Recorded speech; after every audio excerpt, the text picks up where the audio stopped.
Thanks mom. Sima went and hugged her mother. It was 7:30 p.m., her dad came back from office. Am I getting some good news? He asked, while still removing his shoes at the door. One look at his daughter's face and he knew what would be the reply. Oh, you didn't like him is it? He asked. It's not a question of like or dislike dad. I feel our views don't match. Her dad just didn't say anything further. He went to his room, freshened and came to the dining table to have his refreshing cup of tea.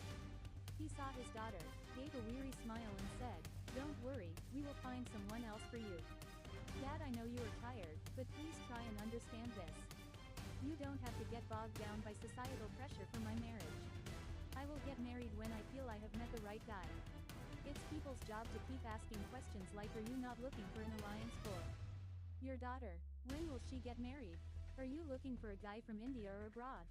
The list of questions is endless, but sometimes at least learn to say MYOB in your mind when people ask you such questions. Mind your own business, she said, and they burst into laughter. Her mom, who came with a tray having 3 cups of tea, joined in the laughter. I mean it, Dad. Seriously, if you can't tell people on face value to MYOB, then at least say it in your mind. It gives you a lot of relief plus the pleasure that you told the person to keep out of your personal matters. Marriage is such an important decision in life. I want my time and space. I can't be pushed into marriage because people are asking you questions. Plus, in the 21st century where all are considered to be equal, I don't think we should be bothered about such trivial issues. And if it's alright for a boy to remain unmarried, then what's the big deal if a girl takes the same decision? So let's adopt the funda of MYOB and be happy, she said. Oye, hello, what does it mean? You don't want to get married is it? Asked her dad. Marriage, yes, but when I want it, she said, so that I will have my sunshine and won't ask for another chance. The world would be such a good place to live if everybody learned to mind their own business. Wait at Dr. Kamat's nursing home seemed to be never ending. Prakriti was sitting there in the waiting room with her sister. She was so restless. She stood and went to the back side of the room.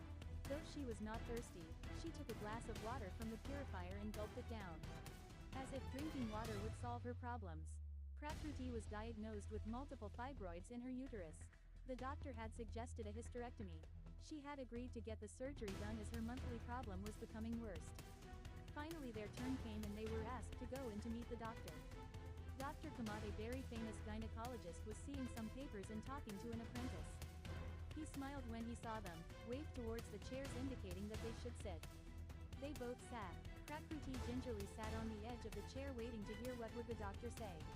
After he was done talking with the apprentice, Dr. Kamat looked at them and smiled. "Got you ready for the surgery?" he asked. Prakriti nodded in the affirmative. "Okay, let's schedule it this Friday at 10 a.m., but before the surgery you have to get a blood test done," he said. He took one paper, scribbled something and gave it to them. He told Prakriti to come next day to the clinic on an empty stomach, give her blood sample and go. The surgery was scheduled for Friday. Next day Prakriti went to the clinic and gave her blood samples. They got a call in the evening from the clinic to come and see the doctor. When they went to see him, the doctor told them that there was something wrong with the blood test and she had to come to the clinic again the next day to give her blood sample. So, as suggested by the doctor,